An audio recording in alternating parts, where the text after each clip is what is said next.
ഇന്ന് പ്രത്യേകിച്ച് ഒന്നും ചെയ്യാനില്ലാതിരുന്ന ദിവസമായിരുന്നു കേട്ടോ. ഞാൻ എറണാകുളത്ത് നിന്ന് വന്ന ദിവസമായിരുന്നു.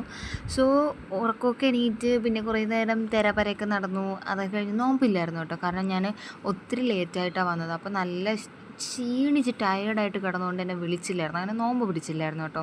നീയത്തും വെച്ചില്ലായിരുന്നു. അങ്ങനെ പിന്നെ ഞാൻ ഉച്ചയായപ്പോഴത്തേക്കും കുറച്ച് മെഹന്തി പേസ്റ്റ് ഇരിക്കുമായിരുന്നു. പിന്നെ അതെടുത്ത് മെഹന്തി കോൺസ് ഉണ്ടാക്കാമെന്ന് വിചാരിച്ചു.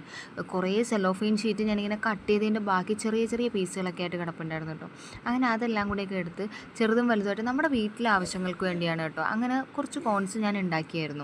അത് കഴിഞ്ഞപ്പോഴത്തേക്കും നമുക്ക് കുറച്ച് നമ്മുടെ മുറ്റമൊക്കെ ഒന്ന് തൂക്കാനുണ്ടായിരുന്നു കേട്ടോ. അതെന്ന് പറയുമ്പോഴത്തേക്കും മുറ്റമല്ല, നമ്മുടെ പോത്തൂട്ടന്മാരെ കെട്ടിയിരുന്ന സ്ഥലമായിരുന്നു കേട്ടോ. ഇപ്പോൾ അവിടെയല്ല ഉമ്മാരെ കെട്ടുന്നത്. അപ്പോൾ അതൊന്ന് തൂത്ത് വൃത്തിയാക്കാമെന്ന് വിചാരിച്ചു. അങ്ങനെ തൂത്ത് കൂട്ടിയിട്ട് ചവറിന് തീയും കാര്യങ്ങളൊക്കെ ഇട്ട് കേട്ടോ. ആ സമയത്ത് തന്നെ പിന്നെ വാപ്പച്ചി പോത്തുകുട്ടനെ കുളിപ്പിക്കും. നമുക്ക് മൊത്തം 3 പേരുണ്ട് കേട്ടോ. അതിൽ ഏറ്റവും വലിയ ആളെ നമ്മൾ കുളിപ്പിക്കാമെന്ന് വിചാരിച്ചു.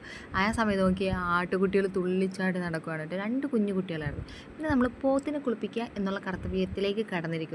വല്ലപ്പോഴൊക്കെ മൃഗങ്ങളുമായിട്ട് ഇടപെടാം. കാരണം എന്ന് വെച്ച് കഴിഞ്ഞാൽ മനുഷ്യന്മാരെക്കാളും എത്രയോ ഭേദമാണ് മൃഗങ്ങളെന്ന് പല സാഹചര്യങ്ങളിലും നമുക്ക് തെളിയിച്ചു തരുന്നൊരു കാര്യമുണ്ട് കേട്ടോ. ഭയങ്കര സ്നേഹമാണ്. അതുകൊണ്ട് നമ്മൾ മൃഗങ്ങളുടെ അടുത്തുകൂടി വല്ലപ്പോഴൊക്കെ ഇടപഴകുന്നത് നല്ലതായിരിക്കും. അങ്ങനെ അതിനെയൊക്കെ കുളിപ്പിച്ച് എല്ലാം സെറ്റായി കഴിഞ്ഞു കേട്ടോ. ഇടയ്ക്ക് വാപ്പച്ചി ഹെൽപ്പ് ചെയ്യാനും കാര്യങ്ങളൊക്കെ ഉണ്ടായിരുന്നു.